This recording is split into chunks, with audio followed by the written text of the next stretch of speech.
Hi everybody. I just wanted to weigh in a little bit on the Casey Anthony case that is capturing the news headlines these days, and add my 2 cents about narcissism and how I think it applies to this case. First of all, I have my counseling degree in alcohol and addiction, so I've worked with a lot of people in rehabs that are mentally ill. A lot of times you get people off their addiction, and they have mental illnesses, so it's a large part of what I did. And one of the things that I studied a lot was narcissism. Now, narcissism is really misunderstood by most people. We throw it around casually because it is a part of our growth process. We are, as children, basically narcissists. It's all about us. It's all about our world. And then hopefully, as we mature into adults, we realize that it's not about us anymore, and we learn to become compassionate and giving adults. Okay, well, with a narcissist, it's a different thing. It's a mental disorder, and it is incurable.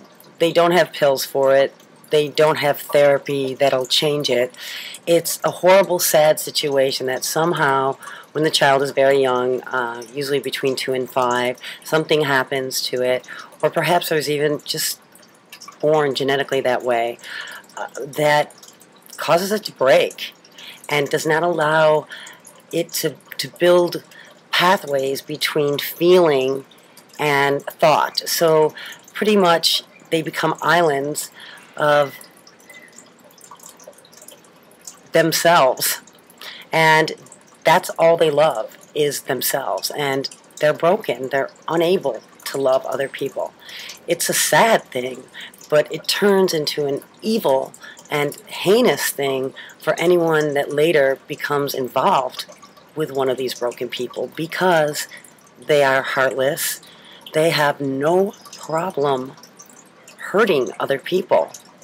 And they can do that physically as well. Usually it's emotionally. A lot of us deal with narcissists. Many of us have them in our family or as bosses, because they often become very successful. A narcissist is very confident, very full of themselves, and they have no problem using other people or lying or manipulating or hurting others to get where they want to go. Unfortunately, that's often rewarded. And you may have one as a boss, or sadly, you may have one in your family and realize, why is it that, my father seems like he cares, but when it comes down to it, there's a coldness there and he just really cares about himself, or your mother. That can be a very difficult realization. It's hurtful to be around a narcissist. You can't understand why they can't love, no matter how loving you are to them.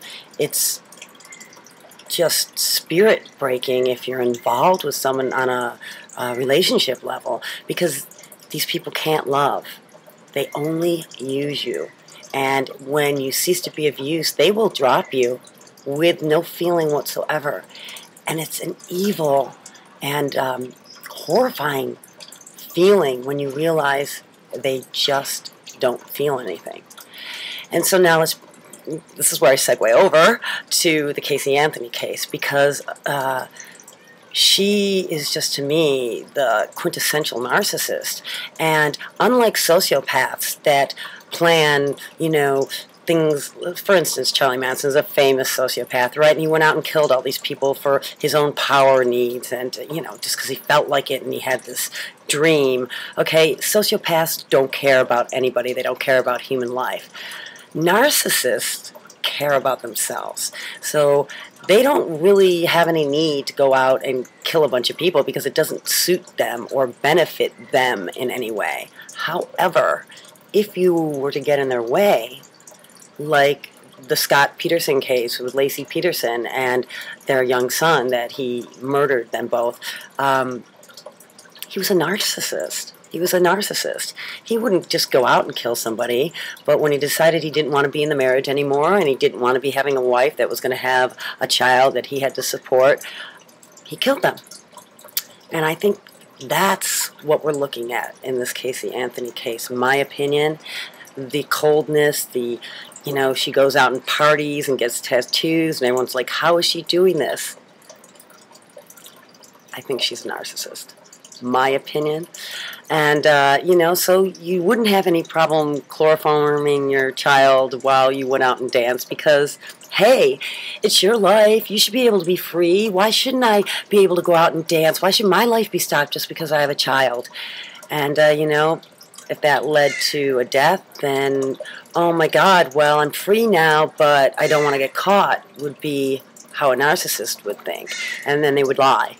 And then they would throw everybody under the bus, to protect themselves, which we see her doing. So, in my humble opinion, we're looking at a major narcissist here in the Casey Anthony case, and the sad outcome of that for her poor child. God bless her. But for all the people that may be listening to me right now and perhaps have a narcissist in your life, please save yourself. And I don't mean they're going to kill you, because that's a rare thing. Narcissists usually don't kill because they don't want to go to jail. They love themselves.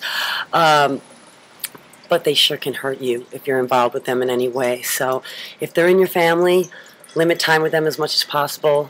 If they're your boss, don't take anything personally, they say. And if you're in love with one in a relationship, please get out before they kill your soul, because narcissists are heartless, and it's a sad but true fact about this mental illness. Okay, well, I'd love to hear all your opinion about what you think's going on in the Casey Anthony case, because I think it's very fascinating and pretty symbolic of what's going on in our country and our world, the narcissism that pervades it. Anyway, that's my 2 cents, and love to hear back from you all. Bye.